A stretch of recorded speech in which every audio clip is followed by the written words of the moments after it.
All right, I guess we'll get started. So we're on week 2. Last week we had a quick intro to JavaScript, so if for whatever reason you didn't make last week, you didn't miss a heck of a lot. But that being said, there was a quiz last week, but you can do it on your own leisure whenever you want.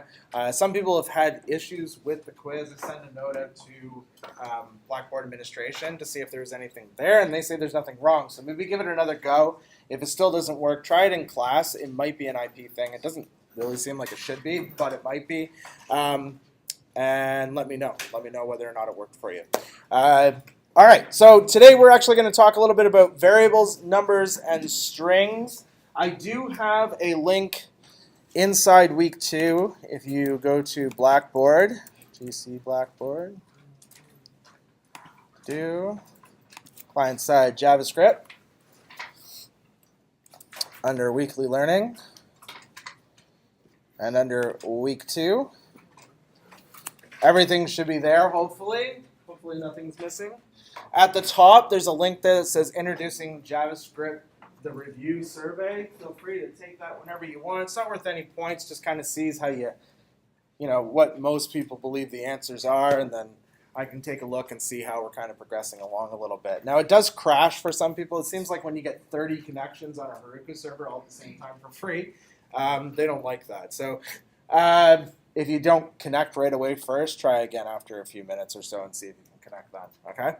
All right, cool. So let's get into things. There's also a quiz 2 here. Feel free to take that at any point after class. Like I said last week, we're done with lectures. No more lectures. We're going to get right into active JavaScript coding every single week. So the second you step in, that's what we're going to be doing. So you want to do step 1 will be opening up your IDEs and getting them set up. Step 2 will be downloading this variable, number, and string starter files. And feel free to put that wherever you want. You can put it on your desktop, in a folder called Comp1073, whatever the heck you want. Doesn't matter. I'm going to throw it on the desktop.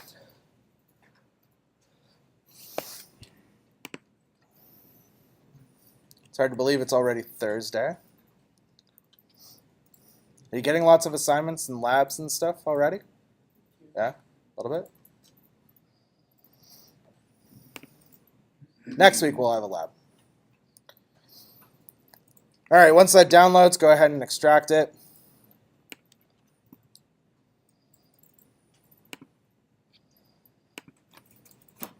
Get rid of that zip file once you're done.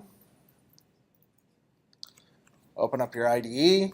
I'm using Sublime. You guys can use Visual Studio Code, Dreamweaver, whatever it is that floats your boat. I don't recommend using Visual Studio, though, just because it's kind of like bringing a sledgehammer when you only need a thumbtack, right? So I would use something a lot lighter like Atom or Brackets or something like that.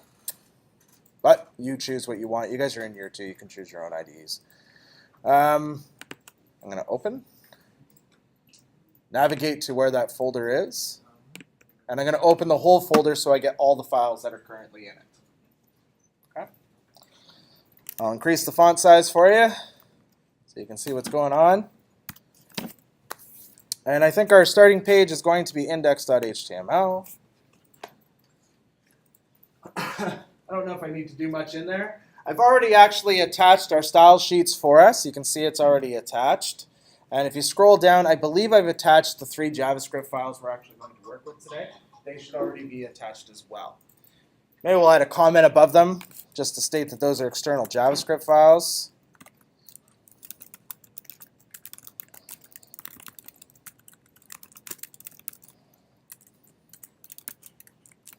There we go. Other than that, we're basically done in the HTML page because this is not an HTML class. It's not a CSS class. It is a JavaScript class. So we're going to open up the HTML page inside our browser. There's 2 different ways you can do that. Either you can drag the HTML page directly in the browser and drop it, or you can go to File, Open File, navigate to where the desktop is, or wherever you saved your files. Go into the starter file, double-click on the index.html, and it should load up for you.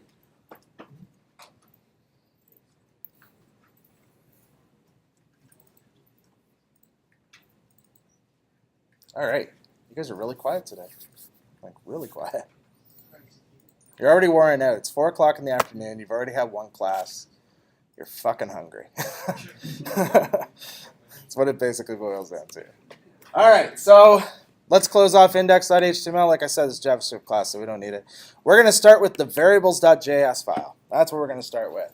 And we're going to talk today about variables, numbers, and strings. So variables, you guys have learned about variables. You learned about it in your intro to programming class. You probably did it in Java. You did it in your C#. You've done it many times. You know what a variable is. A variable is a container that holds data, right? That's its purpose. It holds some sort of data so that we don't have to sit there and write that same piece of data over and over again throughout our code. And then if that data changes, holy smokes, the nightmare, right? Of going back through and finding every location where that piece of data is and changing it. No, forget it. Variables give us the ability to use the same piece of data in multiple places and only change in one location, right? That's the whole point of programming, is modularization, right? We have variables to modularize our data points. We have functions to modularize our own actions and stuff. And we have classes to objectify entire groups of expressions that are contextually the same, right? That's the whole point of programming, is to keep everything nice and modular. Do once, not twice. You know, the whole dry, right? Don't repeat ourselves. You guys have heard dry before, I'm hoping. Yeah, so don't repeat ourselves. So today we're going to learn how to make variables in JavaScript, because it's fine to know what they are, but we're learning syntax, we're learning JavaScript syntax, and there are some gotchas with variables in JavaScript. We actually have 4 different types of variables altogether in JavaScript. The first one that we're going to take a look at is I believe it's the global variables. Hold on, let me open the right file here. Yeah, it'd be global variables. But before we do that, we do have some rules. These rules are pretty much the same rules that apply in any programming language. There's not too many that allow for breaking these ones. Like, for example, variables must contain only alphanumeric characters, right? So you can have A through to Z, whether it's capital or lowercase, and then you can have 1 or 0 through to 9, right?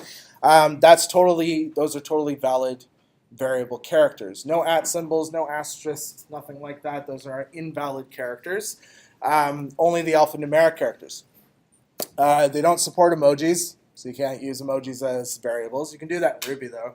You can use an emoji as a variable, but you can't do that in JavaScript. They can't begin with a number.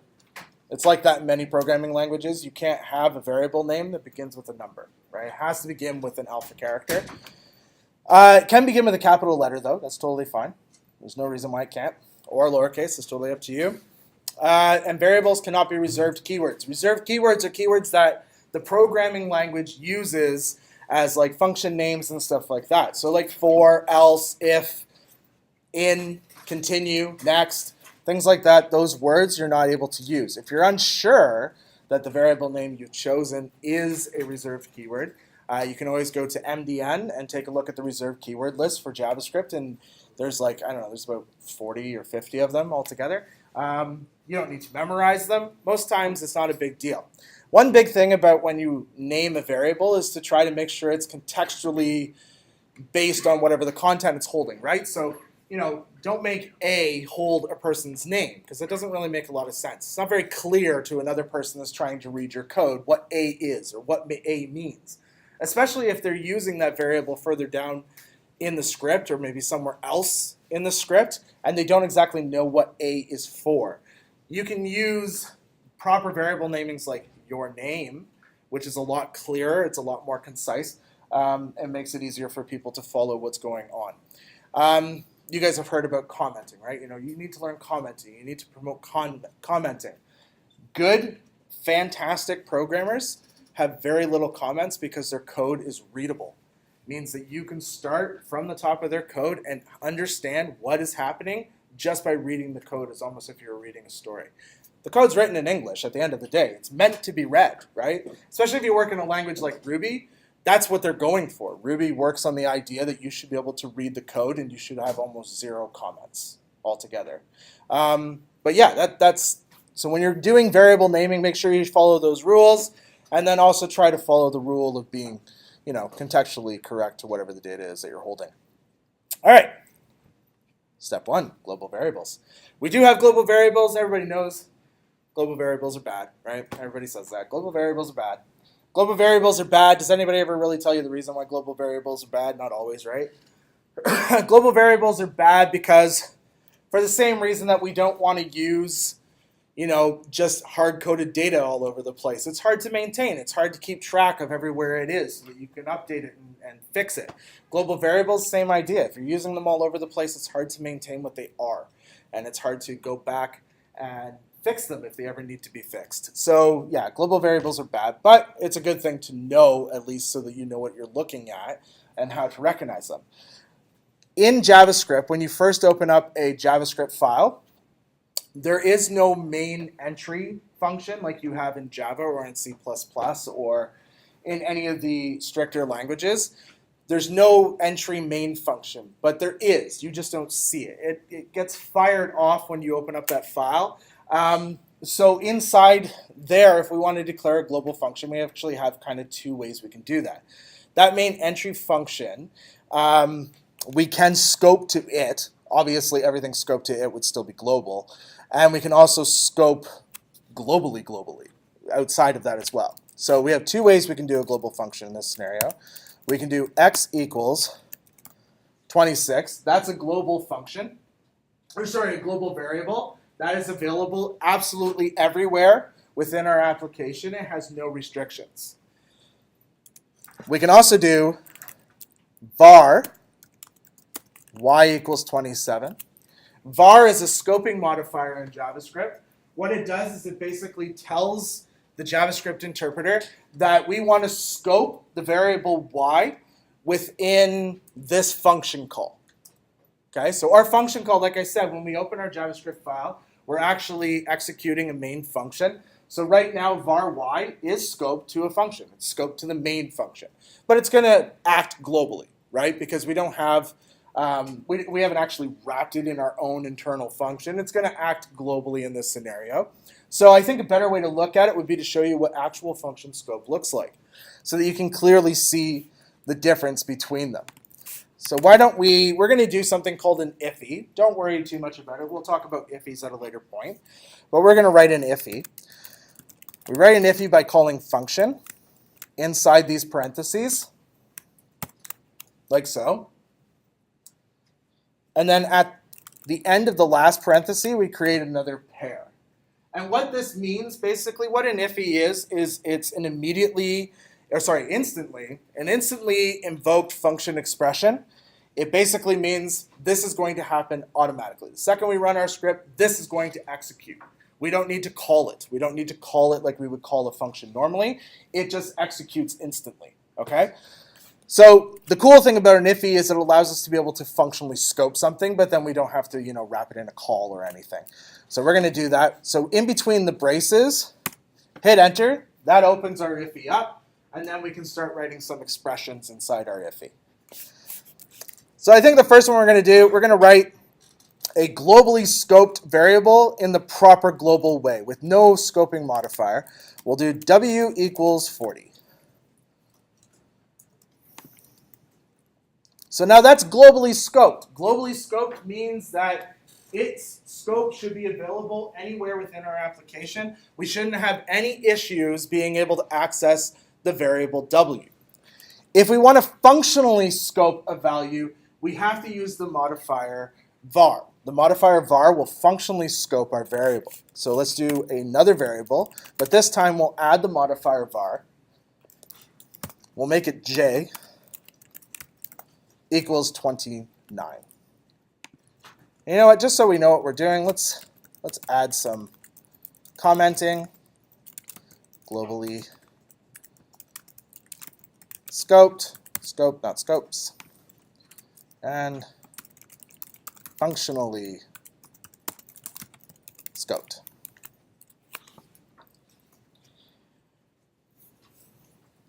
And we can actually see this. I can call console.log inside here, console.log j, right inside there, and actually have it spit out to my console.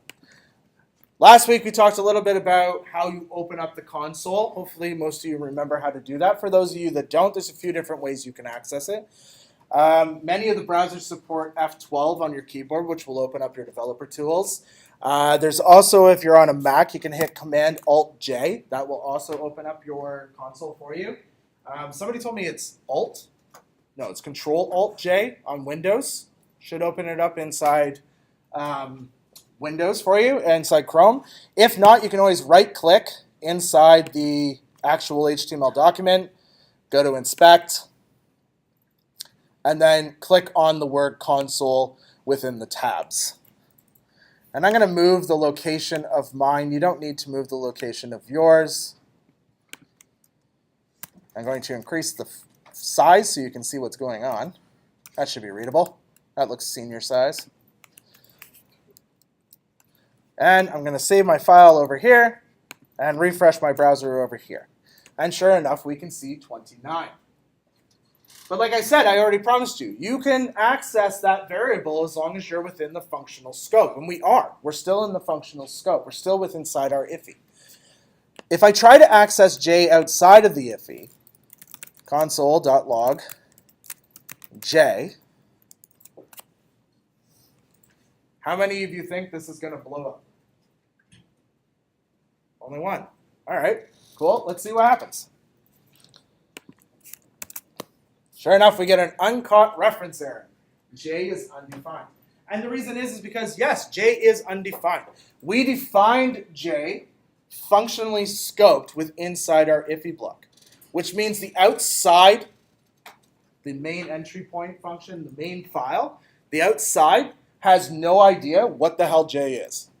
It's like, dude, I don't know. You want to access this? I have no idea what this is. So that's cool.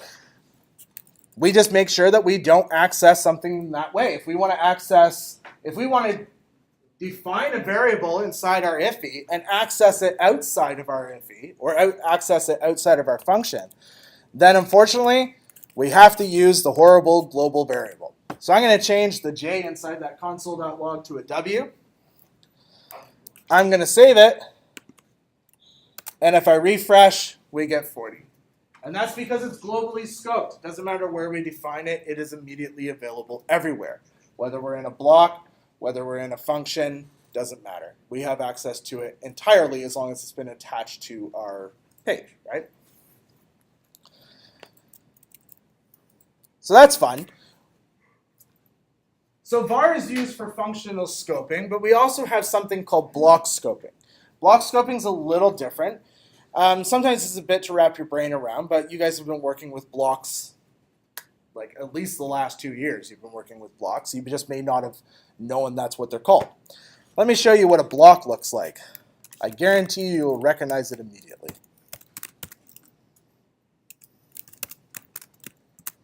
That is a block. These wonderful little curly braces you see right here, they are what is creating our block. So everything we define inside there is a part of that block. You, in JavaScript, can actually write this like that if you wanted to, with nothing else. No conditions, just the curly braces, and you've created a block scope the second you've done that. But I always think it's a good example to show you with something that you use quite often, like an if condition, or a for loop, or a while loop, or any of those type of things, or even a function, right? Those are all block scope. They all have block scoping. And JavaScript provides you a way to scope to the block. Because normally it doesn't work like that, right? Like if I do var m equals 5, and then I attempt to access m outside of my if condition, I get 5. And of course I do, because that's the way it normally works, right? Most programming languages, when you define a variable within the block, it is accessible outside the block, right? Depending on what you're working with. C++ is a little different. But most times it works like this. Most times you're used to having access to that block, or to that variable, right? If we want to scope so that we're landlocked inside the block, so that only the variable we defined in there is available within that scope, then we have another scoping modifier available to us. And this is the one that a lot of JavaScript programmers are opting to use over var. Some of them are like downright against var. They're like, don't use var. There's no reason to use var. Only use this one. I don't necessarily agree. There's times where var comes in handy. But it's called let. How many of you have programmed in Swift? Yeah, so you've heard of let before, right? Let shows up in Swift. Let is also available in Ruby as well.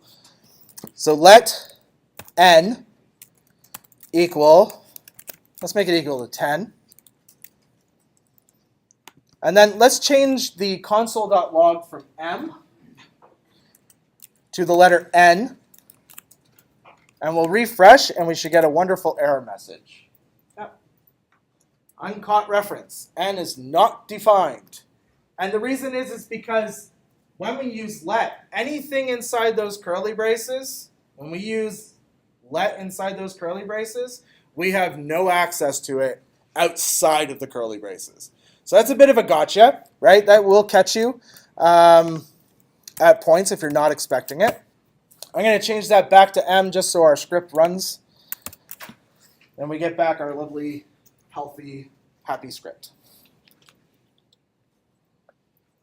I really think I should teach more like Bob Ross does. And that's a happy little variable. Right? All right, let's move to the next one. Updating variables. Well, yeah, we're used to updating variables, right? There's a little bit of a difference in JavaScript versus, strict languages. Not much. Let's create a variable. Let's call it me. You can call it you. That was so lame, but you laughed. All right. Now, if I want to change me and make me somebody else,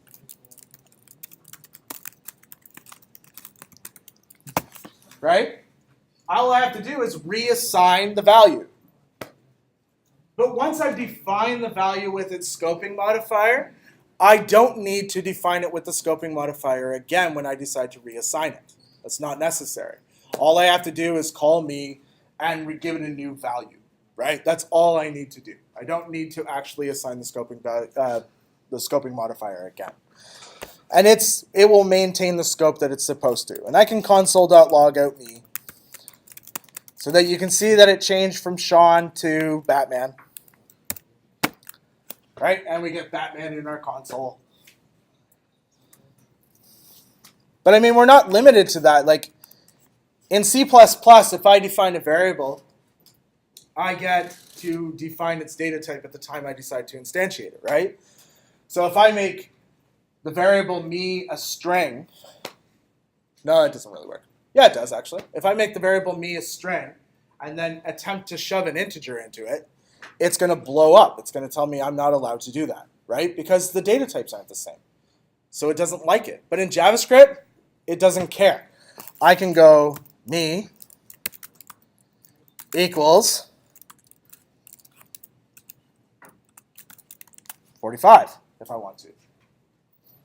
And then I can console.log that out. Me. Whoops. And refresh. And I get 45. Loose typing, right? Absolutely awesome. Unless you come from 2 years of strict typing, and then it breaks your brain a little bit. All right?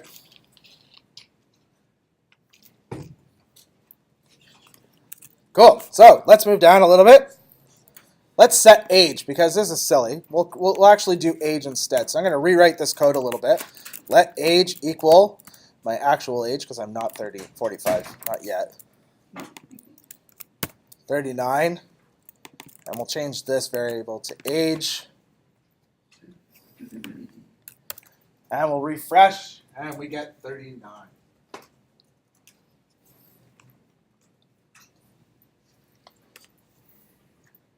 So we also have something in JavaScript as well that came in ES5 or ES 2015, if you want to say it, and that's constants. Before that, JavaScript didn't have constants, at least not in this way. What is the one defining attribute of a constant? Stays the same. It's immutable, right? We can't change it. That's the entire, it's reliable because we can't change it, right? Once it's set, And that's it. We don't do anything else. Set it and forget it, as they say. So let's create a constant. So we'll create const is the scoping attribute. We'll say earth equals rotates around the sun. Around? Say round? Earth equals round? Oh, let's not get into that. Somebody will complain, I'll lose my job. All right, so we have Earth equals rotates around the sun. Whether it's a disk or a sphere, it's rotating around the sun. Now let's try to change that. We already know what's going to happen, right? Earth rotates around Sean. There we go. And then we'll console.log that out. Console.log earth. Actually, don't even need to console.log it out. It's going to throw the error before we actually even hit the console.log, which might actually be good because then I can show you something interesting. All right. Sure enough, we get the error, uncaught type error, assignment to constant variable. Keep gesturing to the screen. I'll come down this way. You'll notice that when we get an error, you get a bit of information. One is it tells you the file that it's currently erroring in. And two, it tells you the line number that the problem's on. And if we look at my code, it's not on line 42 where we're erroring. It's where we actually make the assignment. We're erroring on line 41. So that's where our problem is. And of course that's a problem. We're not allowed to reassign. Hello. There we go. We're not allowed to reassign the earth variable, right? It has to stay constant, hence the word constant, right? Wait until you get C++ because you get to break that rule. You can make something constant and then go change it. You have to do some real crazy stuff, but yeah, you can change it. Anyways, so now if we refresh, we get a horrible error for some reason. I had this problem the other day too, and it had to do with when I made that change. Because I use, now I know what's happening. So my IDE supports automatic commenting. I hit command and / like so, and it immediately comments. But it looks like it's breaking everything up above for some reason. It's decommenting this part. Oh, at least now I know. So I'm just going to go to the front of Earth, and we'll just add the 2 / to create the comment instead, right? If you missed last week, 2 / creates a single line comment / asterisk, and then a closing asterisk / allows you to create multi-line comments. You just write whatever you want in between, right? I don't know. So many languages use the same format, so it's pretty much try it. If it breaks, then look it up on IDM. Or watch the YouTube video that is now live. All right. Step 2. Constant scope. So constant actually doesn't just define something as immutable. It also defines the scope of something. And this is important to understand. var is functionally scoped, which means only within functions is its scope limited. Let is block scoped, which means you have to be very careful because the second you define that thing between a set of curly braces, it's only scoped within those curly braces. And constant kind of falls into the same realm.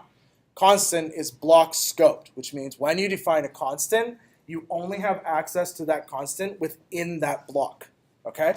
So let's do an example. So if true, const hello equals world, right? If I console.log hello inside our if block, I can refresh my browser and I will see the wonderful word hello.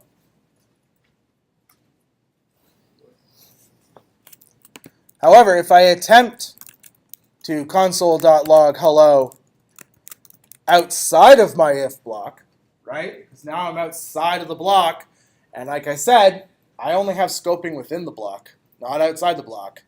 Then this is obviously going to give me a reference error because I broke scope.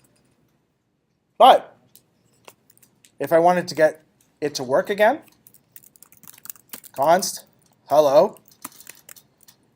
Oh yeah.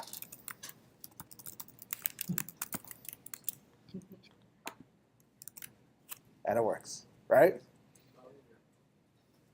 So I can define my constant hello in here, and because of scoping, that's awesome. This variable is still available to me. I can still use that symbol name later on as long as I'm not within the same scope. So I'm not limited to when I can use that symbol name. So there is benefits, huge benefits to block scoping. Block scoping allows you to, actually I would say it mitigates symbol collisions. It 100% mitigates symbol collisions, which is great, right?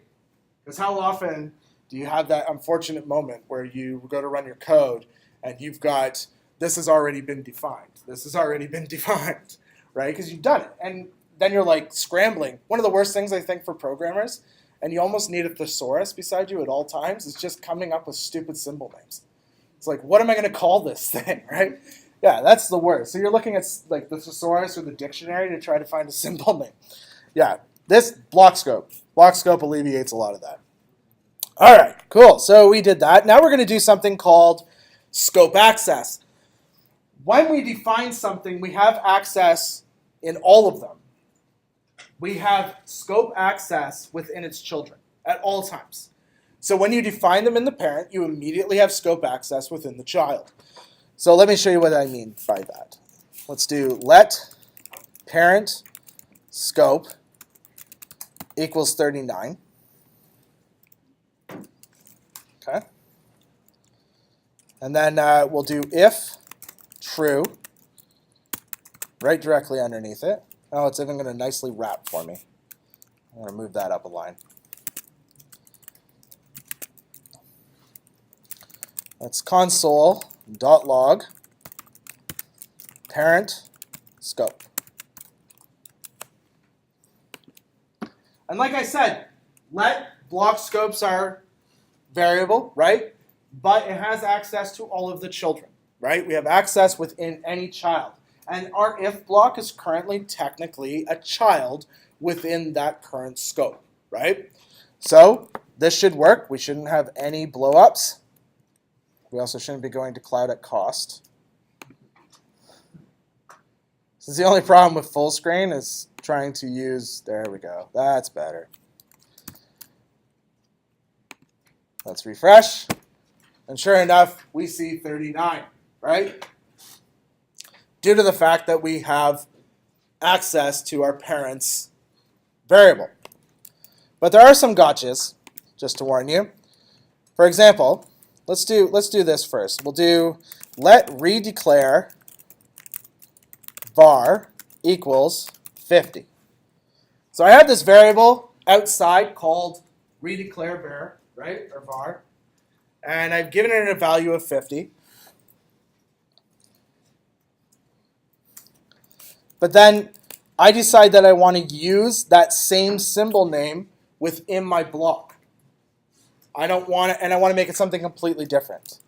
So I'm going to do let redeclare var equals this thing.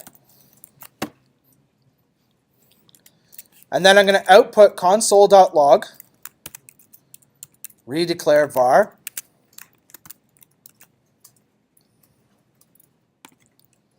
And you know what? Why don't we also write a console.log, because I'm just curious, but I'm pretty sure I know the answer. Redeclare var on the outside of the if condition. If what I'm thinking is right, we set a value to redeclare var of 50. Then inside our block scope, we define a new variable, and we set it to this thing. This console log will be this thing. This console log will be 50 because it's within its scope, right? I'm pretty sure that's how that works. Just to double check, we'll go over here. Yep, sure enough, That's exactly how it works. So even if you try to change the value in here, if you use let, you cannot change that value. Sorry, doesn't work like that, right? You have changed the scope of that symbol name and created a whole new version of it in memory, and it now exists in its own little symbol world, okay? So let's do one more. Let's go back up here. Let exploding var equal puppy.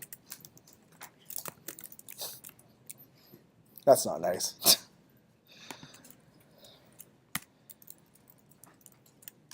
And then we're going to do console.log exploding var, right? This means I'm accessing it. I'm now reaching into memory, finding where that variable is located, grabbing its data, and pulling it back, and then using it and sending it to console.log. I have accessed the symbol. That means that symbol is now alive and well inside my code. It's inside my scope. That symbol is being accessed and used. So now, if I come down here and write let exploding var equal all's good,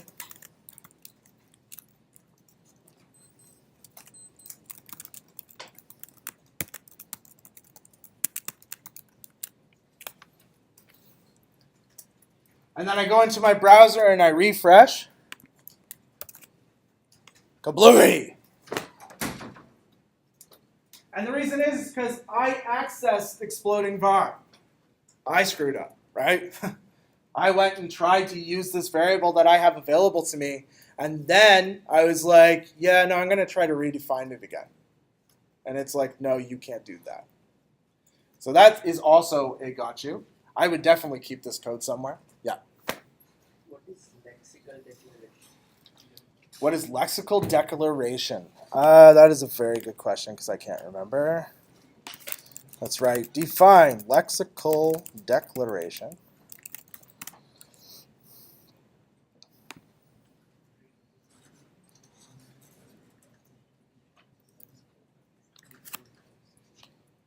Scope to the block, statement, or expression which is used. Oh, that's the whole process of it actually creating block scope. So what I call block scope is actually lexical declaration. Yeah, but I call it block scope. I mean, I can call it lexical declaration if you want me to. But I feel like block scope is just a little bit cleaner. All right. That's cool, though. I actually didn't know that's what it was called. All right, so we don't want things blowing up. I don't like things blowing up, so we're going to make things not blow up. So we'll comment those out, but we'll keep them in the code. And then we have a happy script.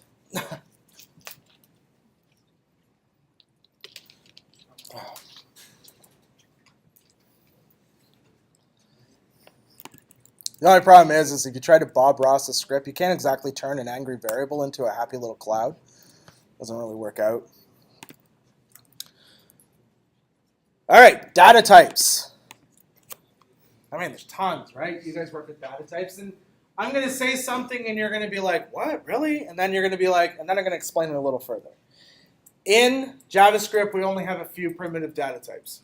We have arrays, which are a primitive data type. We have objects. Okay, they're kind of higher, more complex, even though they're called primitives, they're more complex. We have, for characters, we have string. We don't have character. Sorry. We have, for numbers, we have float, double, and integer. No, that's a lie. We have number. That's all we got. One data type called number. That's it. Under the hood, these other data types do exist. And when it actually goes to do its casting and everything else, it does take that into consideration.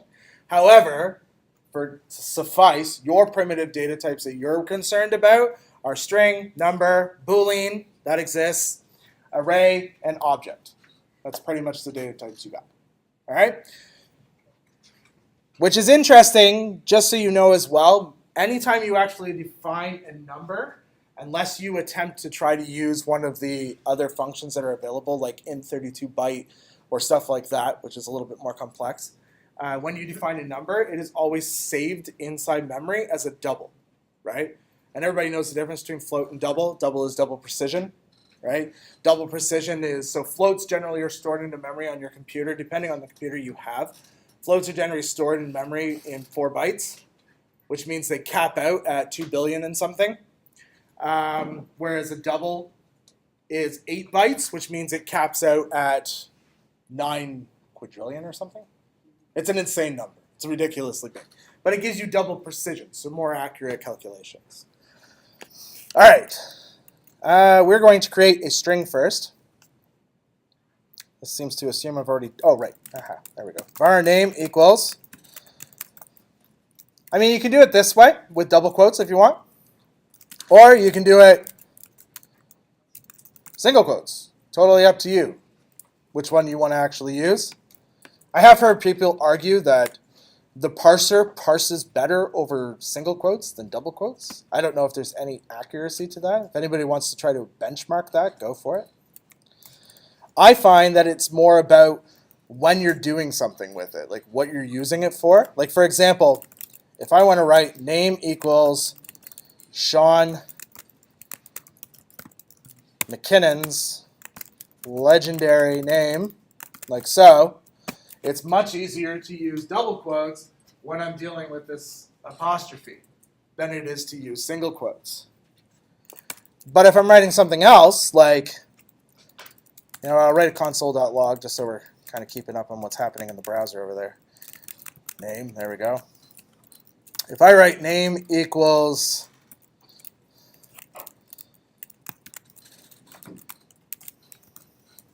a wrinkle in time is a good read.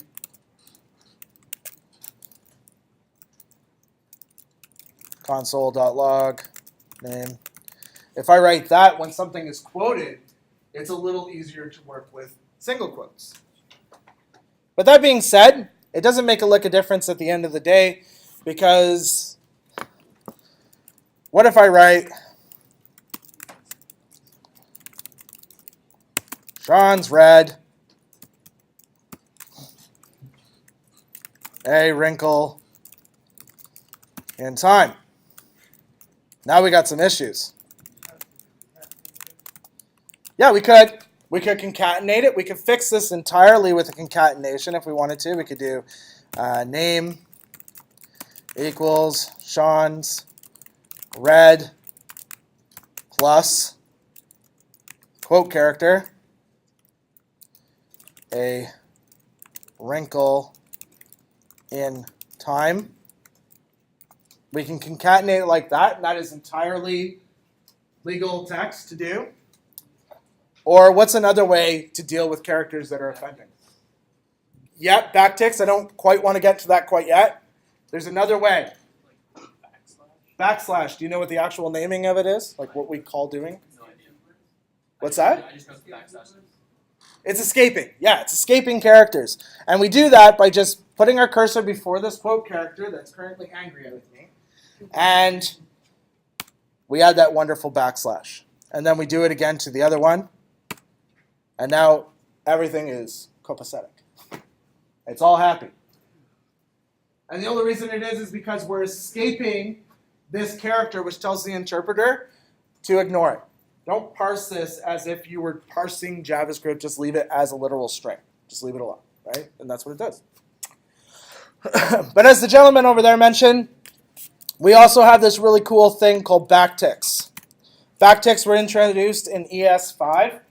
Backticks are awesome. They provide something called string interpolation. And string, who's had experience with string interpolation? One person? Who's done PHP? All of you? You guys didn't do any string interpolation in PHP? Here, let me show you what it would look like. It would have looked like this.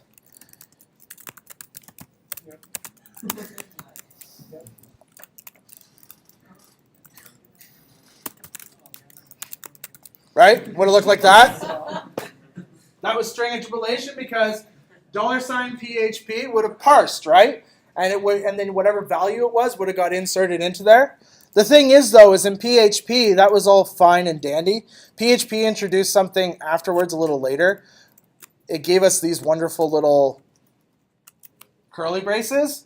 I kind of got a little excited. I was like, are you going to bring expressions to interpolation? No. Now I just write $PHP in there and it still does the same thing. I still can't do things like 5 plus 5. PHP's like, no man, that's too hard for me. I'm a crappy community source language that is just going downhill for the last 10 years.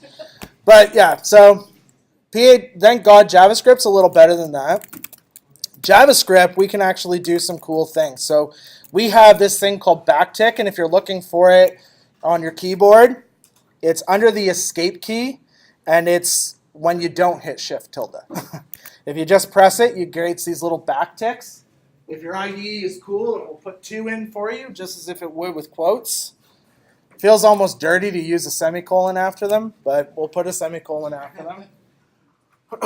Let's put our cursor in between these backticks and use these. So we can write Humphrey Bogart, really cool dude, fights, $, curly braces, name, right?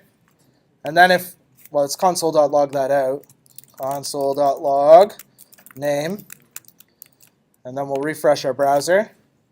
And we can see Humphrey Bogart fights Sean's wrinkles in time, essentially. But we're not limited there. Like I said, even PHP has the ability to do that. So we can do other cool things like name equals 5 plus 5 equals $, curly braces, and then actually write the equation right inside the curly braces. And then do console.log name. And then if we refresh, 5 plus 5 equals 10. You can put expressions right inside those curly braces, and they will be parsed using the string interpolation. And we're not limited to that. We're not limited to simple expressions inside there. You can do more complex expressions. We can do name equals backticks. Today's date is. And notice, because we're using backticks, we can use quotes and apostrophes to our heart's content, right? But we're going to do new date. Right? Now we're creating a new object inside the expression. We are creating a new object. And if I console.log that out, name, and refresh, today's date, Thursday, September the something, 13th, 2018. Sorry, I forgot today's date. I mean, I knew it was Wednesday. No, I'm kidding. I knew it was Thursday. One more day, and then it's the weekend. And it's time to make bad choices. All right. So we showed escaping characters, we showed backticks, we showed single quote characters. Any questions before we move to step 4B? No? Cool. Pretty easy stuff, right? How many of you are starting to like JavaScript? All right. I promise those hands will go up a little bit more towards the end of the semester, hopefully.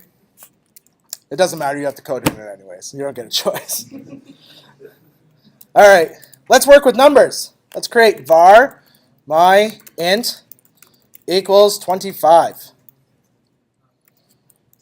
And you know, while we're at it, why don't we do var my float equals 3.14.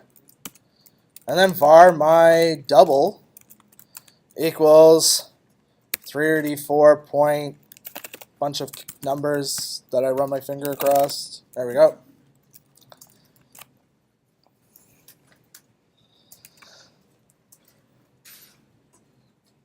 So we have those 3 variables, right?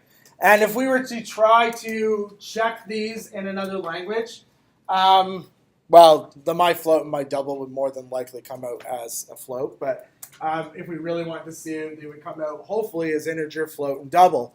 But in JavaScript, like I said, they're always going to come out as number. That's the only primitive data type we have available to us. So console.log my int, and I'll show you something interesting in console.mylog, or in console.log. We don't have to write it 3 times. We can actually just write comma, my float, and comma, my double. And then refresh our browser. Right? But I want to do something a little different. I want to actually output what these are, what their actual data type is. So what I'm going to do is just before the word myInt, I'm going to write the operator typeof.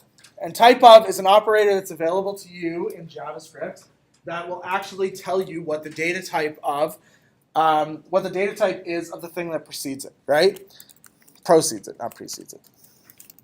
Let's do it to the other ones. Type of and type of. Whoops, stop hitting spaces. Now, if you refresh, you get number, number, number. Because that's what they are.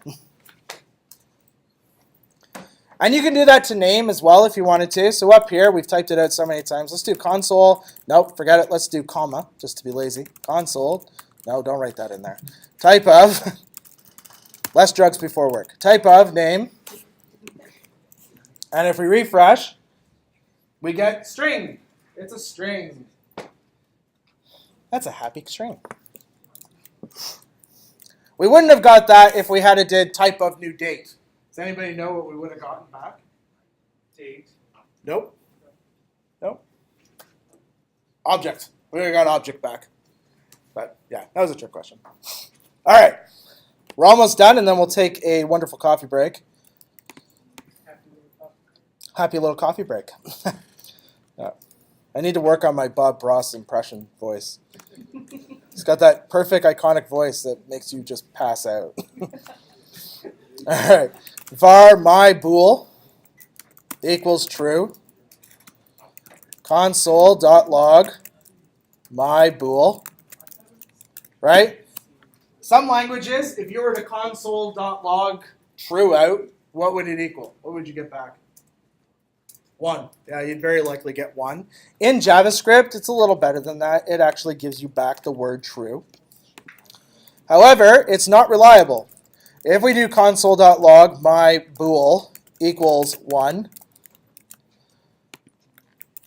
I also get back true. And that's because in JavaScript world, true is 1, right? Not at all times. When you loosely compare it, it is 1. If you explicitly compare it, so strictly compare it with 3 equal signs, which we'll just do that right now. We'll add a third equal sign in there. We get false. And the reason why is because 2 equal signs compares values, 3 equal signs compares value, and the type of. So we'll actually take the type of. And type of 1 is what data type? Number. And type of Boolean is, type of true would be Boolean. Yeah, forgot it. That went south. All right. Cool. Incidentally, if you're looking for the opposite of true, it's equal to not. No, I'm just fucking with you. It's false. Oh. It's false. Cool. We have 2 more data types that we are going to completely glaze over because we have full dedicated classes to these 2 data types. Arrays, we have a full dedicated class next week to arrays. We're going to build tic-tac-toe. I did call it tic-tac-toe mofo, but it didn't work out.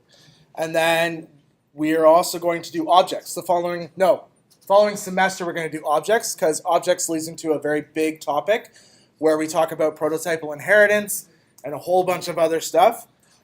So these 2 things that I'm going to show you right now, we're just going to glaze over, okay? So let's create an array. So we'll do var, no we won't, we'll do let my array, or my r, equals. And now in most languages, when you have an array, usually you have to define its data type first and state what it's going to be. And you also have to state how many elements it's going to consist of. Now, a lot of languages like Java offer lists. C++ offers vectors, which give you dynamic sized arrays, which are pretty handy. But with JavaScript, you have dynamically sizable arrays immediately right out of the box. So we can do Bob, like so. And why don't I show dynamically sizing? We can go myr.push and write, you know what, I'll use my buddy Amrit's name. All right? I can also push in more than that if I wanted to. myr.push.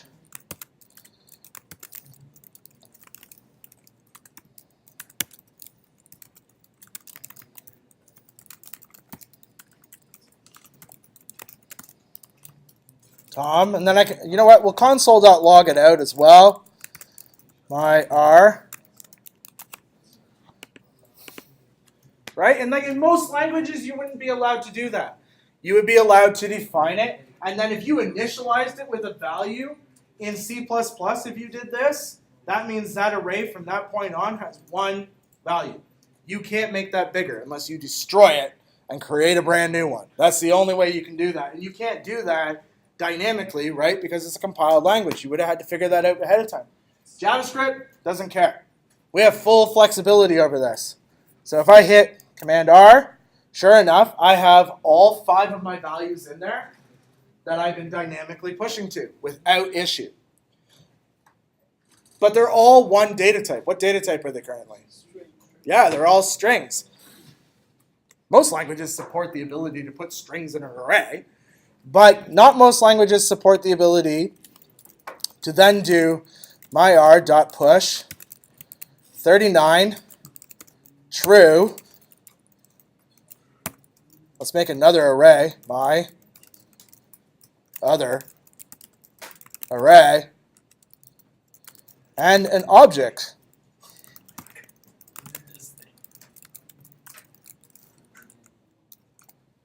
We can shove whatever we want into there. It doesn't get mad. It's all happy about it. It's just a team player. That's all it is. Console.log, myr. Then we can refresh, and all that stuff's inside of it. Inside your console, you'll notice you get these little arrows. Has anybody actually taken the plunge and clicked the arrow? Click the arrow. You'll be happy. The arrow actually tells you information about this thing that you're consoling out.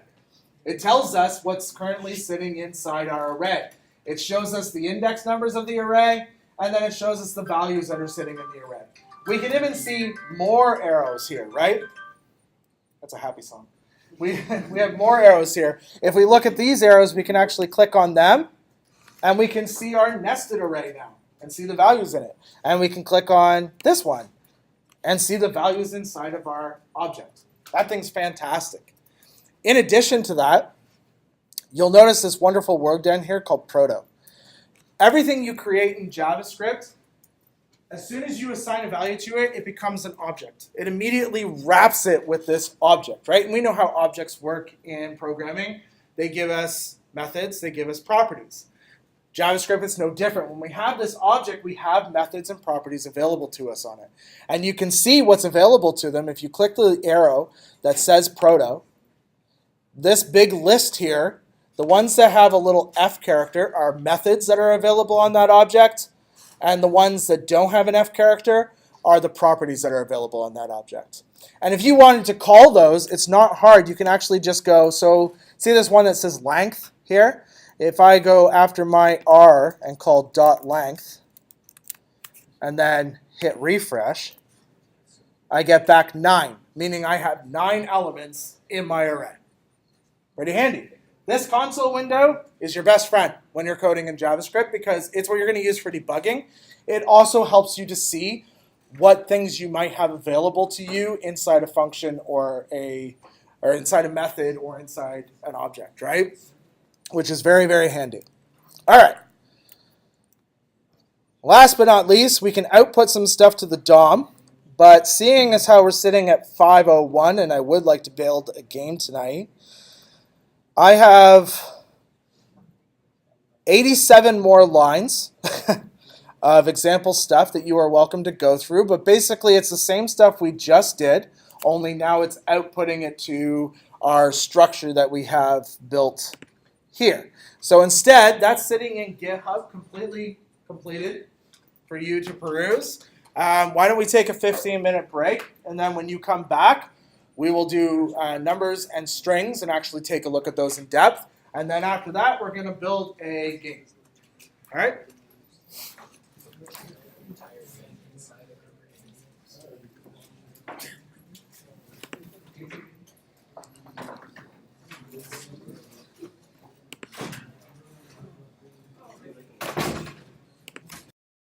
All right, we'll resume. All right, I guess we'll get started again. Just a quick little maintenance, whatever you want to call it, housekeeping. Rich Freeman sent me this, and I'm just putting it out there. If any of you are really confident already with JavaScript, they can always use help with the Ladies Learning Code. It's a pretty cool thing. Basically, they do like a seminar. They bring a bunch of people in, and they learn to code for a day, kind of like a little tiny hackathon. And you can go there and offer them support at the same time. Looks great on a resume as volunteer experience. It's definitely worthwhile. Plus, the networking is worthwhile as well. Christine Hone is the woman that currently runs the organization, or runs the Barry version of the organization. And then there's tons of other people like Rich Freeman who help out, Jeff Jones, and a whole bunch of other people who help out with this program, and they're really good networking contacts to make. So anyways, just a note, if you want more information, please feel free to either email me or email Rich Freeman, and I'll happily send you more information along. Okay, other than that, we're going to get back into what we were doing. We don't need to download anything else. We already have all the files that we are currently working with. Works better if I'm on the right page. We can go ahead and close variables.js. And we're going to work with numbers.js first. And you'll notice that I put in a little chunk of code already in there. That's just because it's not really that advanced. I guess we could have wrote it. But it's the code that's going to help us with some stuff throughout the page. We're going to use this function to output some things to the screen. I just didn't want to have to take time to actually show how to build that function.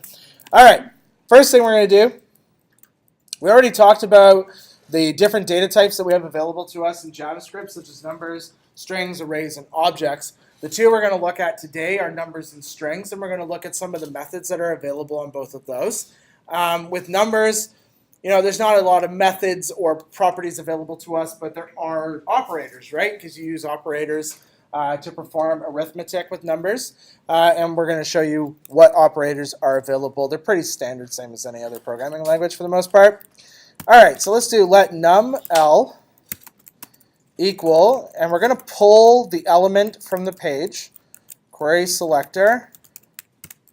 Don't worry if you don't totally understand what this is doing. We're going to have an entire lesson on just DOM stuff in a few weeks, but we might as well use these little pieces now. Essentially what this does is it goes to our document, our DOM, which is the HTML page that we're working with.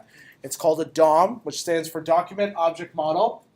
And the query selector takes a CSS selector string inside of it, and it essentially accesses that element on the page and returns back that element as an object for us.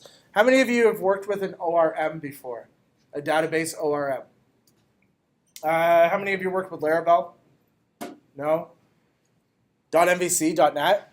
Well, actually, no, because Rich does it in a weird way. Yeah, he doesn't use an ORM. Okay, I'll explain what an ORM is real fast. An ORM is an object relational mapper. Let's put it this way. You guys have all coded in SQL, right? Tedious, wonderful SQL. Fantastic thing, but it's archaic. It's old. It's really old, and it hasn't changed tons. We get new column types like JSONB and HStore and stuff like that every so often, which gives us a little bit more functionality. But for the most part, the query language has not changed. It is the same query language all the time. An ORM essentially wraps your database and turns your whole database into an object that you can now use object-oriented programming with and connect to it. It provides you back properties and methods to do querying a lot simpler. One of the more popular ORMs is called Active Record. It's what I generally use. I use it in our own custom model view controller system that we built for our company. And then we also use it in Rails as well. And it basically allows us to do things like, say I have a table called people. I can say person.find by email, where email is equal to sean@fireside.ca. And it will pull back all the records that contain that email address. And it's all just dot syntax. So simple to use, very quick, very easy. But it's all done because it actually takes the entire database, this wonderful, huge SQL structure, and turns it into class-based objects. Each table becomes their own object and turns the whole thing into big class-based objects. Same thing's kind of happening here. Our DOM is the document object model. It takes our HTML page and turns that whole thing into class-based objects that we now have access to, that it provides and wraps each of them with some handy methods and properties on each one that we can access, which is very, very awesome. So when we run document.querySelector numbers p, if I console.log that out for you, console.log num l, open up my console, and I'll refresh. In Chrome, we only see the p tags, right? It just shows the p tags. And you're like, you said there was an object. That doesn't look like an object. Oh, you're missing like part of the screen. There we go. Now you got the whole screen. So it only shows the p tags, right? If you're in Firefox, you might actually see that wonderful little arrow piece. If you want to do that in Chrome, just change the word log, the method name log, to dir. Refresh your browser, and you'll notice now that you've got a p tag with a little arrow beside it. If you click that arrow, like I showed you before, it shows you all the properties and methods that are currently available to you on that element, which is extremely handy when you want to do different things, like access the width of the element, for example. You can just call, numl.width and pull back the actual width of the element in pixels. And then you can use those things to be able to move things around on the screen or animate or anything like that. What can they do this in Firefox? In Firefox, it should already come up as just a p tag with the arrow beside it. If it doesn't, then do the same thing, console.dir. I'm going to disconnect the variables. I'm just going to comment mine out, just so we can actually see this at the top and not at the bottom. There we go. There, yeah. And you can do that with anything, console.dir, if you can stick a number in it, right? And you can see what properties or things you have available on that number as well. It will do it with anything that's basically shoved in. All right, cool. So we have that. So that's just a brief history. We are definitely going to get into the DOM and the BOM as well quite heavily later on. So this is just kind of a brief 2-minute intro on that. Let's move down to the wonderful step of arithmetic. Don't worry, don't get nervous. We're not going to do hard math, no matrix math, no projection mappings, nothing too crazy. All right, let addition equal, let's do something very hard, 1 plus 1. And then we'll use that method we created up there, num display. And that's going to allow me to close off my console now, and it will show up here. Num display takes two arguments. The first one is just the title of what I'm doing. And then the second one is the variable that I want to output. So the variable I want to output is addition. Title is addition. There we go. Now if I refresh over here, you can see it just stubs out a little sentence that basically says the addition statement equals 2. So why don't I make that a little bigger? That's a lot bigger. There we go. A little easier to see. Collapse my sidebar, and now we've got some real estate to work with. All right. And that's true, right? What is wrong with that method, the num display?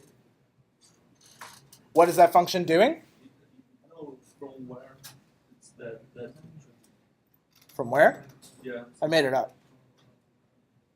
It's my function. So I created this function, gave it a name, display, took 2 parameters, and then I build out that whole piece. Yeah, no, it's not part of the JavaScript API or anything. I made it up. I only did it so I could output some stuff to the screen. That was basically it. Yeah. All right, we're not done yet. Let's do some subtraction. So let subtraction equal, let's do something harder, 10 minus 5. Num display.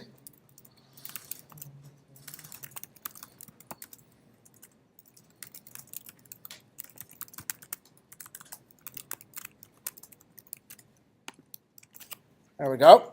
And if I refresh, we can see subtraction statement equals 5. These aren't hard things, right? You guys have these in every language. Take a variable and assign it a value. The value is the expression that we're doing here, where the plus sign is taking the left side value and then adding it to the right side value for us. Let's do multiplication.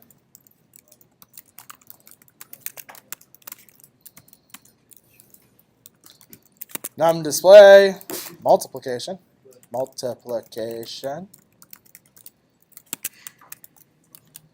Refresh.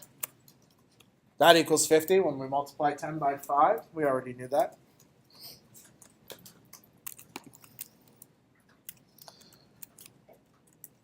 Let's do some division.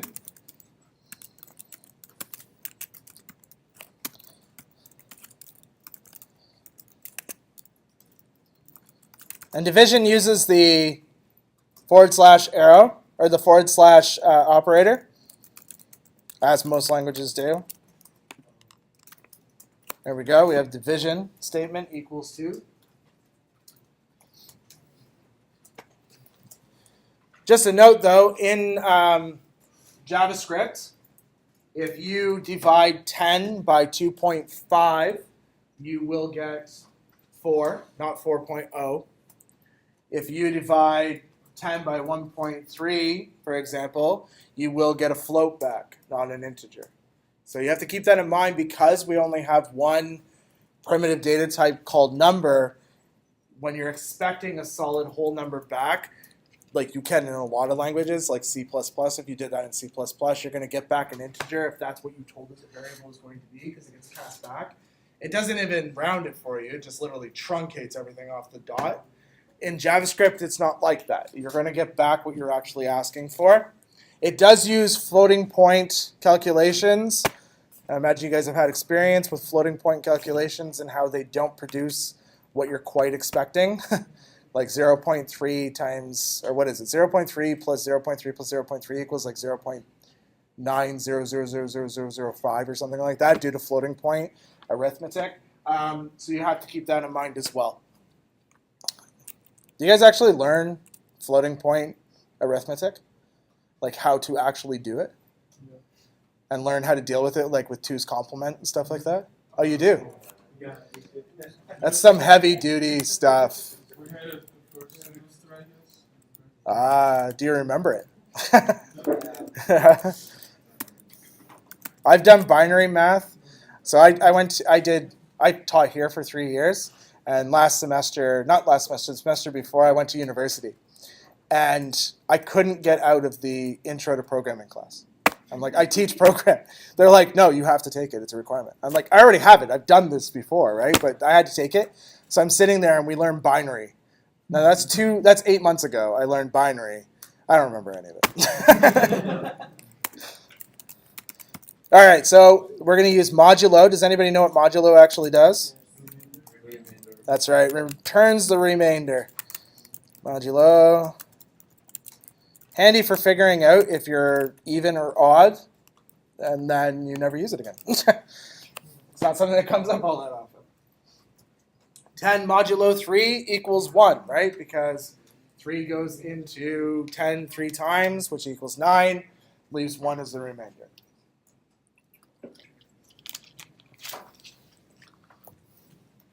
We also have order of operations. as we do in any language for that matter. So let's do let order of operations equals, let's create a couple of parentheses. Let's add 3 to the end of the parentheses. All right. You know what? No, let's multiply that by 3. There we go. Let's do 1 plus 1 plus 2. Let's wrap those. We'll wrap all that as well. And then we'll num display. I'm going to cheat and write O for order of operations.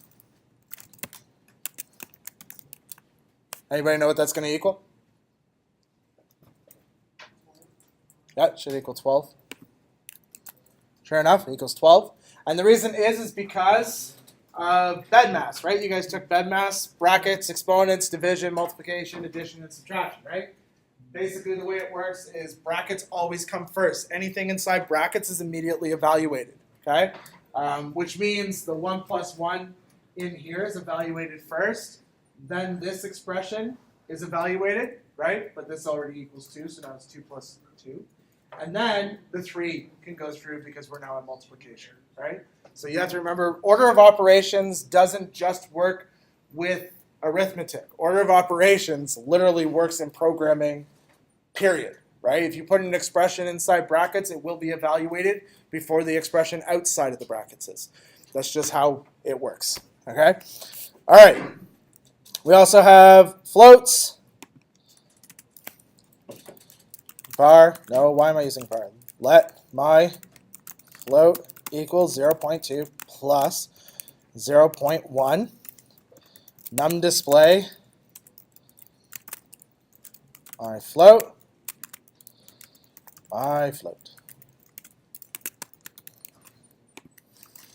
And sure enough, that's where we see our wonderful floating point notation issues that happen when we try to calculate. You would think it was equal to 0.3, but no, the computer says no.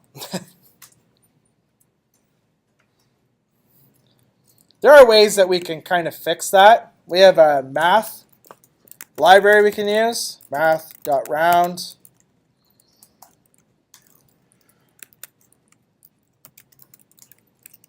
We'll take that to 1. Refresh it. Right, sorry, 2.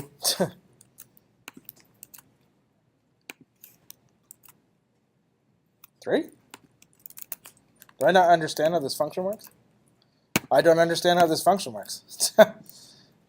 Math.round, the value, and then the thing. It's usually how it works. All right, let's take that out. Maybe it only works with whole numbers. I guess it only works with whole numbers. That's kind of silly. Anyways, generally they say if you want to make it actually more accurate and kind of fix it, what we can do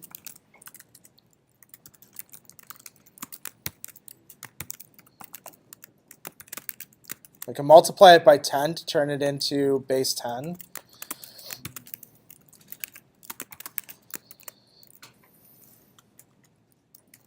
And then when we're done, divide by 10.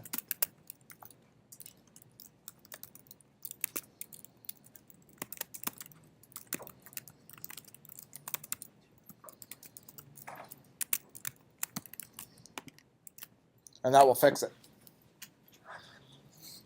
Just something to keep, aware of. There are math libraries available for JavaScript that can make this a little bit more, predictable and stuff. There are a lot of math libraries that are available for that. In some languages, you have big decimal. Yeah. Does it work with the 3 modulo plan if you do like in the modulo? You do. In the modulo. So if we were to take my float and modulo. In the modulo, like we did 10 modulo 3, right? So if we do 3 modulo 10. So just do the reverse of it.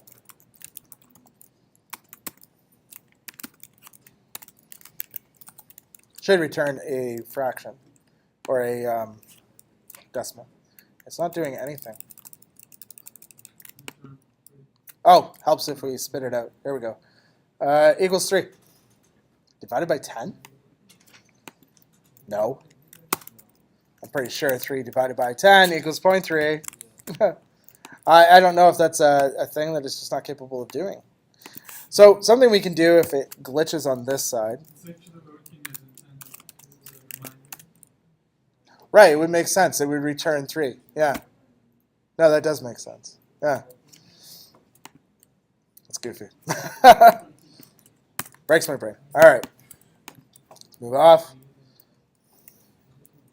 I will tell you right now, you are very likely to be much better at math than I will ever be. Let's do some string math. I mean, what's a math class without string math? Let's take 5. That's what those are for, right? Air quotes are for when you want to string math. 5 plus 5 with no air quotes. Num display that. We'll just write the expression out. 5 times 5 my string math.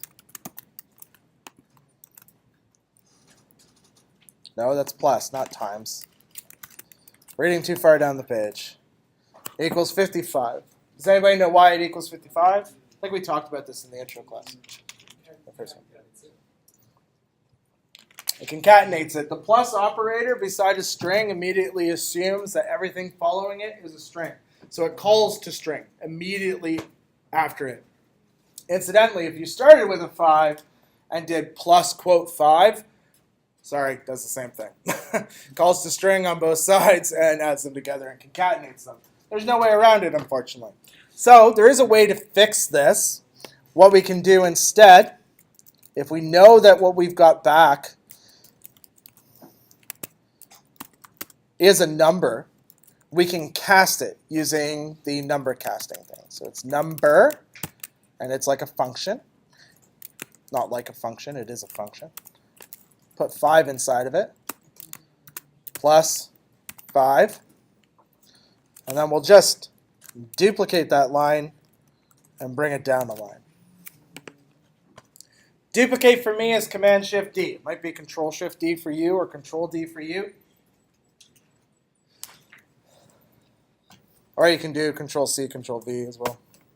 And then if I refresh, I get 10. And the reason is because it's casting the string 5, air quote 5, into an actual number.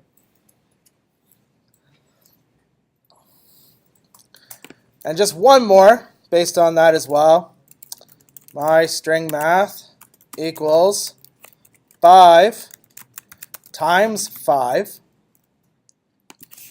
I'm going to go Command-Shift-D, not that, Command-Shift-D, and bring that down. Change this to the multiplication operator. And that equals 25. And the reason is because the plus sign is a concatenation operator as well as the plus sign, right? Likely under the hood, the plus sign has been overloaded. It's an overloaded operator that reacts differently when a string is in the equation. With the multiplication symbol, though, the multiplication symbol will actually cast both sides, or attempt to cast both sides to a number, and then attempt to multiply them. So you get the 5 times 5 statement equals 25. I'm not sure what happens if you try, I've never actually tried it before. If we took Sean and multiplied it by 5. Okay, so what it does is it actually pulls back length.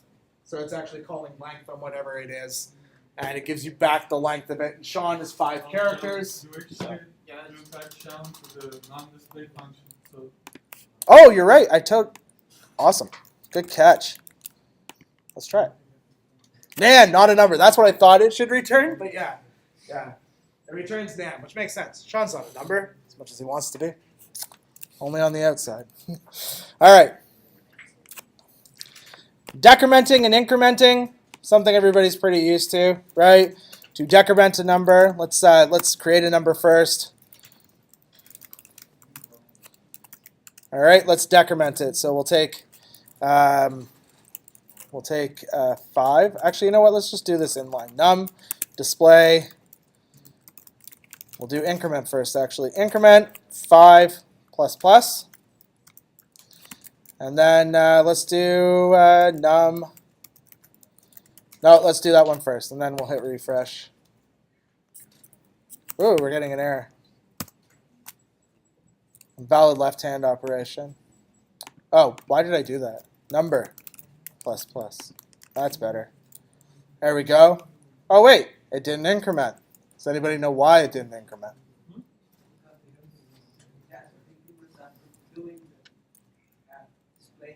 That's exactly it. It's so funny because most times I have classes and they can't answer it.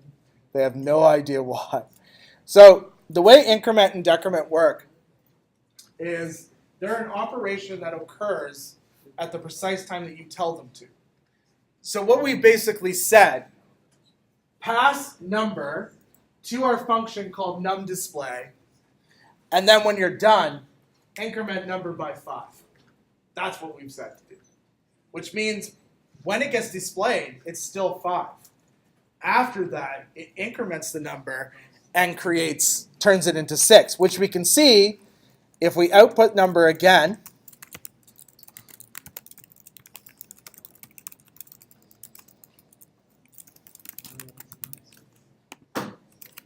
We get 6 because it's actually been incremented. Does anybody know how I can get it to increment properly? Yeah. That's exactly it. Put the plus plus before the number. So if I want to turn this into 7,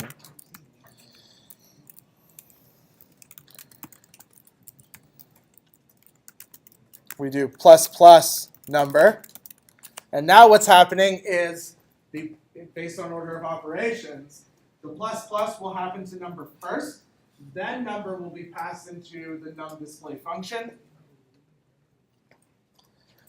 And result out with the number 7 for us. It's not something you encounter very often. Actually, it's probably very, very rare that you ever encounter that, because most times you increment or decrement and then move to the next line and use whatever the variable is, so you never experience the issue, right? But if you try to do it in line, that's when you're going to experience the issue. Do I need to do decrement, or are you pretty good? Yeah, I think you understand that decrement is minus minus, increment is plus plus, right? So let's bypass decrement and move on to the next piece here, because we are running out of time. We have comparison operators now. Comparison operators are pretty standard across the board. So let's do the numDisplay. We'll just do numDisplay for these. NumDisplay, and we'll compare 5 is greater than 4. And then we'll just write it inline right in here. 5 greater than 4. Whoops. Semicolon, not colon. Refresh, and we can see that that is equal to true. So comparison operators will return back a Boolean value to us, telling us whether or not something is a true expression or a false expression. Right? And we're comparing whether or not 5 is greater than 4, which it is. Let's just duplicate that same line, and let's reverse the operators.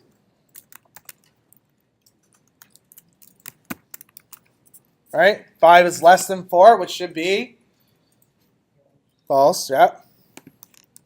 Refresh, and sure enough, we get false, because 5 is not less than 4. It's not on this planet. We also have greater than or equals to.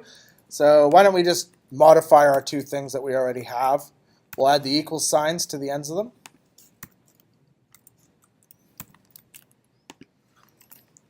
Refresh, we still get the same result because 5 is greater than or equal to 4. If we were to change the 5 to the 4 in the next statement, if we modified that to a 4, we'll get true because it is less than or equal to, right? Don't want to beat these ones too much to death just for the simple fact that you've done them so many times. Why don't we change these two to equals equals? So equals equals compares values. It's an implicit comparison, meaning that it assumes both these things are numbers, so it's just comparing our values together, and we will get true, right? And false on the other one because 5 does not equal 4. However, if we add another equal sign in there, we are now getting an explicit comparison. And if I was to change 4 here and wrap it in quotes and then make the comparison, we will get false because even though the values are the same, the data types are different, right? And that is explicit comparison. We also have not equals. Not equals kind of works in the same idea. Those will both be true, right? Those are both true because 4 is not equal to 4 because their data types are different. However, if I knock off one of the equal signs and move from explicit comparison to implicit comparison, and compare will get false. Because now it's not comparing the data type, it's comparing the values, and we're trying to say that 4 does not equal 4, which is not true. It's not true at all. Cool. Anybody learn anything new in that little tiny bit? No? Yeah, I didn't think as much. All right. Now I'm going to show you something that not many people know about, mostly because they don't attempt to try it. We write conditional statements inside if conditions all the time. And people do that very often. What a lot of people don't know is the if condition you write inside the if statement, you don't necessarily need to write it in an if statement. You can literally just write it anywhere. You can just make that comparison in line at any point. So, for example, in my numDisplay function here, I'm going to make the comparison between false or 5. False or 5. Anybody have any idea what that value is going to be? Off the top of their heads?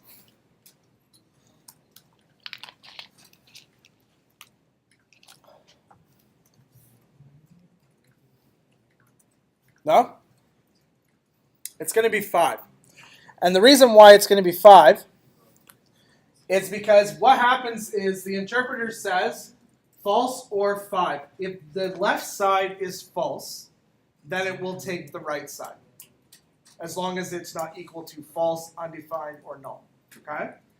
If the left side is not false, not null, or not undefined, then it will use the left side. Really awesome if you think you set a variable but aren't entirely sure whether or not you did, then you can always say variable or, and then some default value.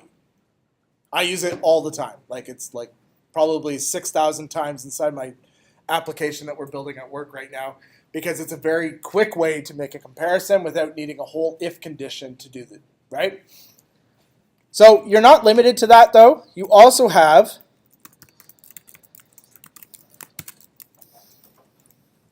so I'll show you this one actually. Why don't we do 5?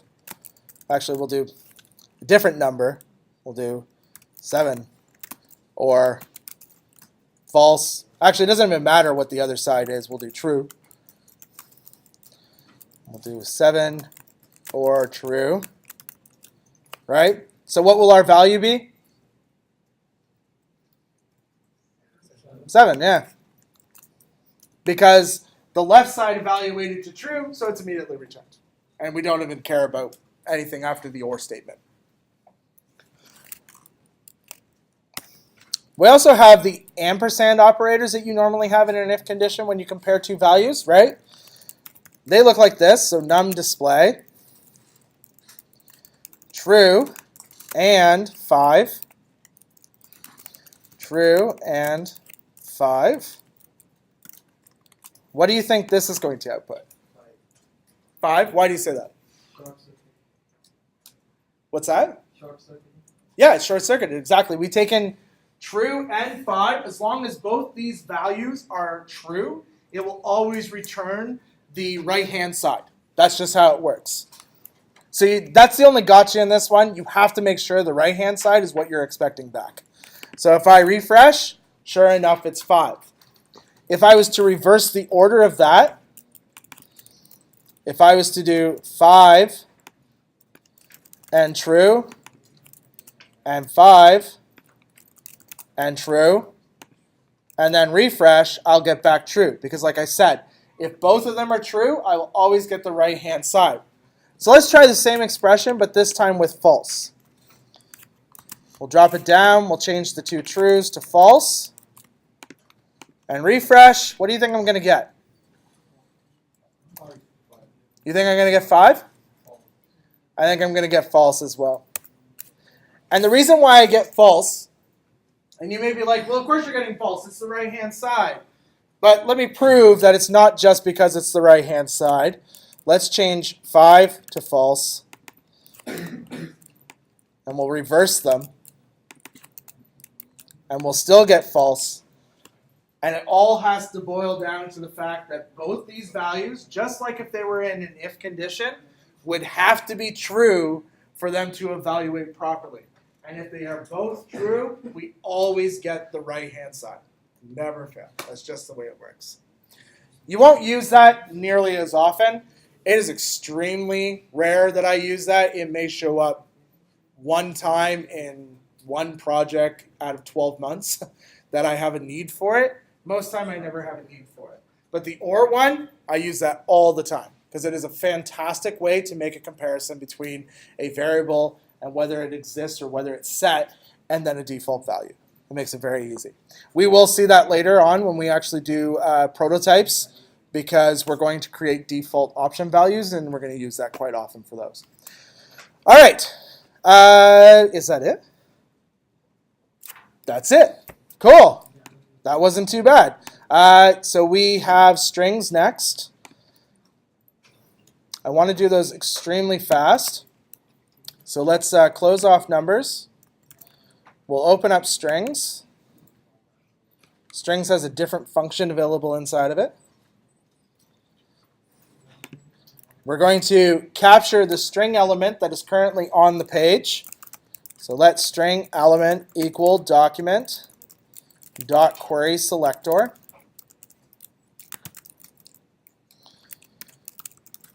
Hashtag strings, probably not trending.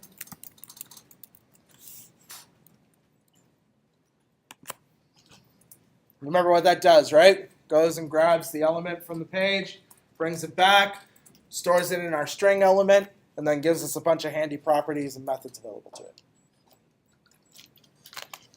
In a nutshell.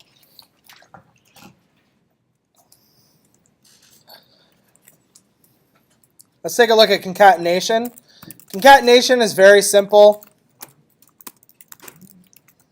Concatenation is done by just adding the plus sign to whatever it is we want to add on. Incidentally, when we start with a string, or if there's a string in our expression, everything is casted to a string. We'll use the string display function to output concat. Refresh in our browser. Refresh in our browser. Why am I not getting that? Unexpected syntax, unexpected string on line 12. Oh, I see. I missed a plus sign. There we go. Bob is a fantastic fisherman. If you have me for the mean stack, you're going to get very used to Bob.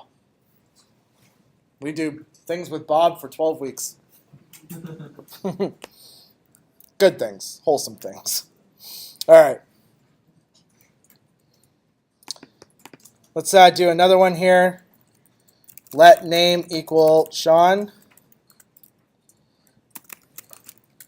This is how many people do concatenation when they want to actually use an expression within their quoted string. We'll just do it inline string display equals name plus likes cheese. Perhaps too much. Refresh, and it says Sean likes cheese.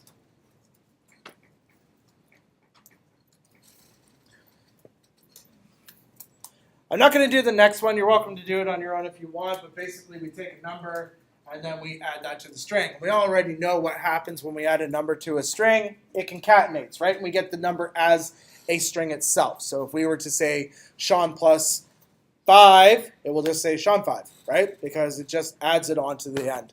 We already know how that works, so there's no reason to overkill it. Inline expressions, we've already talked about. If you wanted to do inline expressions in this way with concatenation, it's a little trickier. So you could do let my inline expression equal name plus will be plus, you know what, let's create one more variable above it. Let age equal 39, just so we can use a variable here. Age plus 1 plus in 1 year. What do you think that's going to output when we actually display it? You would think that, but unfortunately that's not what occurs. What occurs when we actually go to output that and we refresh, we get Sean will be 391 in 1 year. Don't I look damn good for 391? I mean, short of dust, right? 391. How can we make that output 40 instead of 391? Brackets, exactly. Order of operations. So all we have to do is take age plus 1. And here's a handy little thing for you with those IDEs that are cool. If you highlight the two things or the line that you want to wrap brackets around, if you highlight it and then hit Shift and the opening bracket, it will immediately encapsulate those in brackets. Handy little shortcut for using in your IDE. Hopefully I'll give you guys lots of shortcuts as we go along, and hopefully they work in the IDE you're working in. If they don't, most of the shortcuts I'm going to mention are all in Sublime. You can actually install a package inside Visual Code that will make Visual Code work like Sublime. The shortcuts are the same. They're identical. All right, cool. So that's a way that we can get this to now say Sean will be 40 in 1 year. That's not depressing. Let's do we need to do string literals again, or are we good with string literals? You know what, let's do one more example of string literals. So we will do let string, sorry, not string literals, interpolation with our backtick characters. Bob will be, add in our expression piece, 45 plus 5 in 5 years. The date will be $sign and an expression, new date. We're going to pass an actual thing to new date this time. And in order to do this, we have to actually do it in a few chunks. We're going to give new date 3 arguments. The first argument we're going to do is 2018 plus 5 years. The next argument we're going to do is September, and the last argument we're going to do is the 3rd day. Actually, I don't think that's September. I think that's August because, no. Is it August? No, it'd be the other month. It'd be October, I think, because I think it's 0 indexed, which is weird. We're not done yet, though. We're going to add a method to the end of it to locale date. Sorry, that's locale with an E. Date string, and we're going to make it English Canada using the, I never remember the name of it. It's the ILN3 for the International Library. I think that's what it's called. Yeah, I know. ILN3. You're like, I don't care. What's it going to output? Then we hit Command R, and something's gone wrong. No, it hasn't. Oh, helps if we output it. Let's do that. Let's do string display, string interpolation. Then refresh. There we go. Bob will be 50 in 5 years. The date will be 2023, October 23rd. October 3rd. And like I said, the reason why this is so bizarre here, this is the month, this is the day. This month is 9. And you're like, yeah, but 9 is September, dude. It's not October. That's true, but in JavaScript world, January is 0. Bit of a gotcha when you start making like date planners and event handlers and stuff for people. Can be a bit of an issue. But yeah, months start at 0. They're 0 indexed. Whatever, it works. Cool.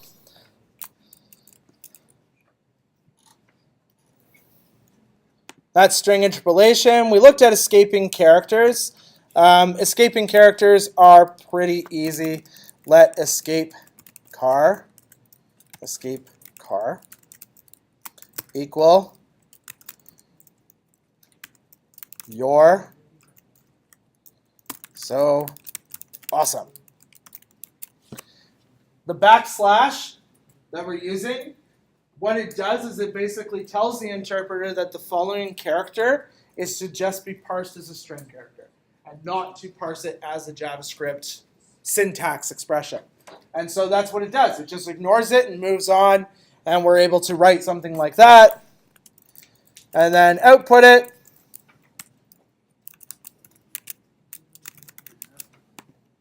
Without any issues and any errors. So that's all good and fun. Remember I told you that we have things like string methods, right? String methods are really cool because they allow us to do some interesting things with strings, like be able to tell how long it is, change the casing of it, a whole bunch of different things that we can do with strings. So we're only going to do a couple of them. Like for example, let's find out what the string length is of You're So Awesome. So we'll do string display, escape car, and interestingly enough, in order to tell the length of an array and how many elements there are, we just call .length. In order to tell the number of elements or the number of characters in a string, we do the same thing. We call .length. And there's 18 characters in that phrase. Now, does anybody know why when we can call .length on the string? Strings are essentially character arrays, right? So they're basically an array of characters. So not only can we only call .length on it, we can actually iterate through every character in the string, just as if it was an array. Pull back each element and display it if that's what we wanted to do with that string. We're not going to, but you can. All right. What else do we have here? No, we're not going to do that. Let's retrieve a specific character in our string. All right, I'm going to create a let output. Oh, did I already create let output? No, I never created let output. All right. And I'm going to use Backticks for string interpolation because, I mean, why not? It's awesome. McKinnon starts at index, and we're going to put an expression here.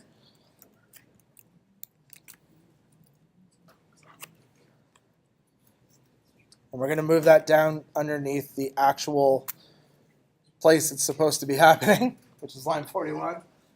You don't have to. You can just keep writing where you are. That's totally fine. And in order to capture the actual index line, oh, I did this wrong. I'm so sorry. Here, let me do this. Let name, I think I already have name, so we'll just do name equals Sean McKinnon. We'll do that.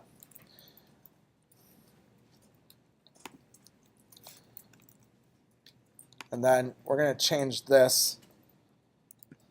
We're just going to do let index equal, just so it's a little bit clearer. I don't know why I wrote it so convoluted. And in order to grab the index of the name McKinnon, not the whole thing, but the index of McKinnon. Because remember I told you, this is a string array, so we can actually find the index number where the element's McKinnon begins. And we can do that by calling name.index of, handy method, right? Type it in the word that we're looking for. Okay? And then we can just display that out to the screen. Hit refresh. And McKinnon starts at 6. Is that true? That doesn't feel true. Oh, it is true. Yeah, it's totally true. So, I'm going to go to this side. You guys get all the help on this side. Go to this side. Sure enough, S index starts at, what index would S be at? 0, exactly.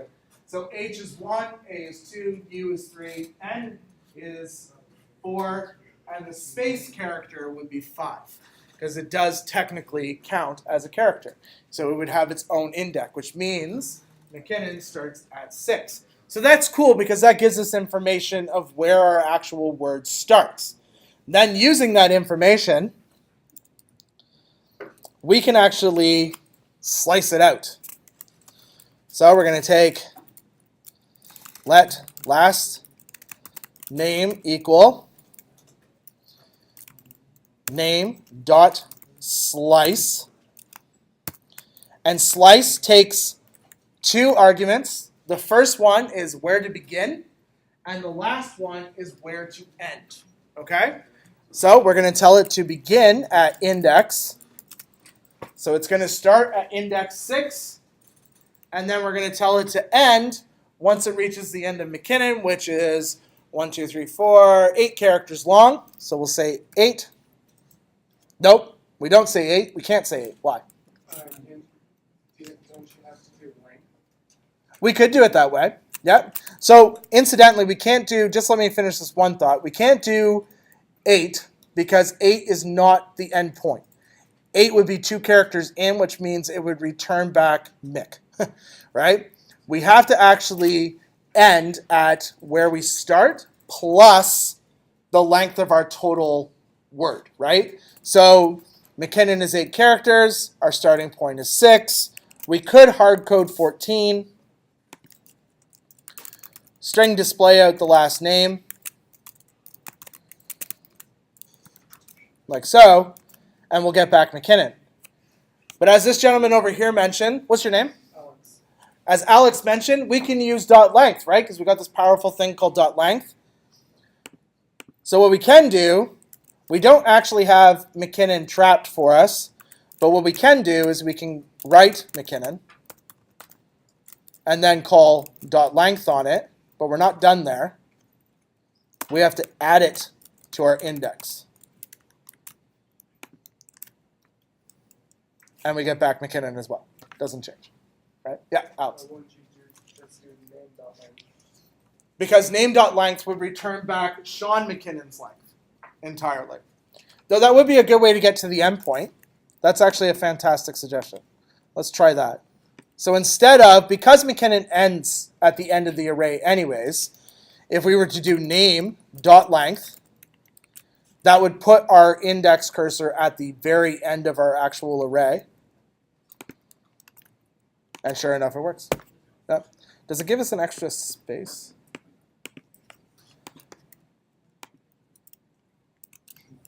I'm curious if we have to do -1. No. Dot length works fine. Cool.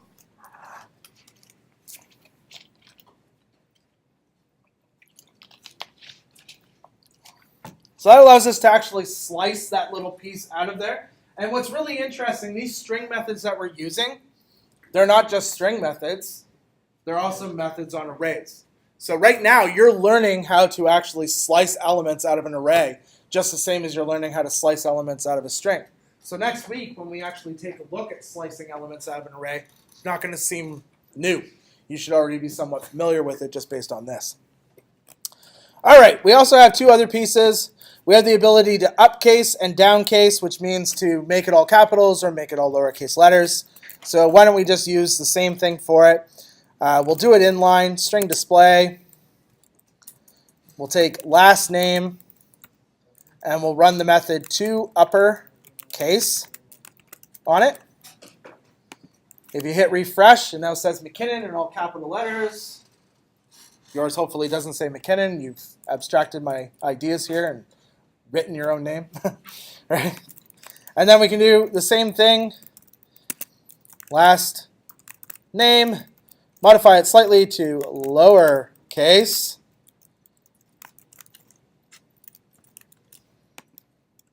And now the whole thing is tiny. Lowercase letters. Small case. But we're not done. We have one more thing. I'm going to show you replace. It allows you to take a section of the word and replace it with something entirely different. So I'm going to run string display. Last name dot replace, which is a function.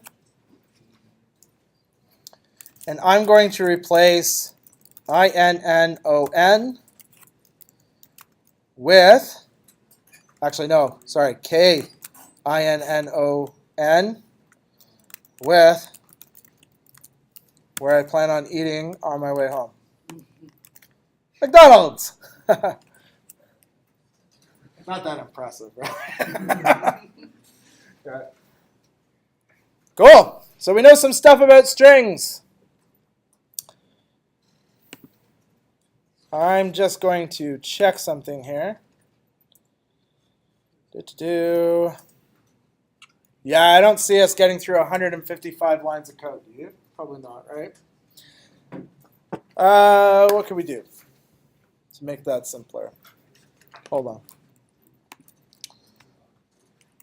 We are done that part. So let's pull down the phrase guessing game. Starter files. Save that to our desktop.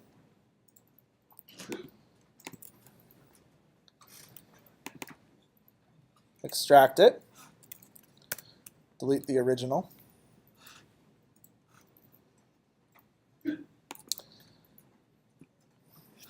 Open that up inside your IDE.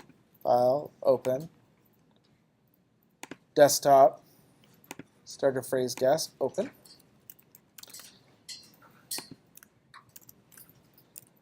All right, let's see. Do I have any of this already kind of filled out for you? I do.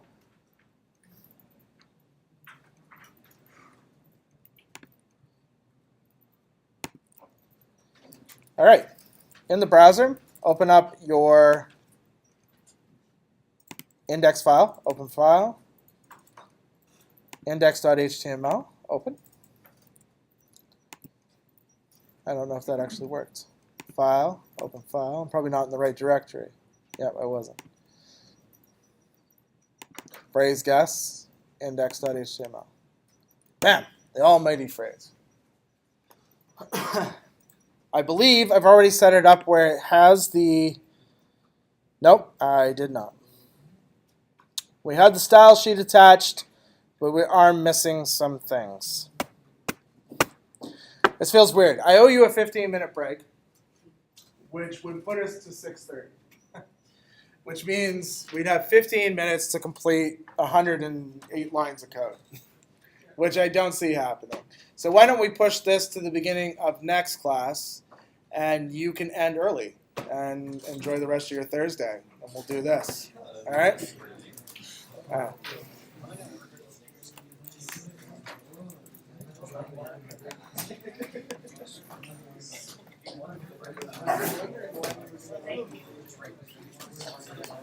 I think to make up for this time block, though, we'll miss the second 15 next week, okay? So we have time.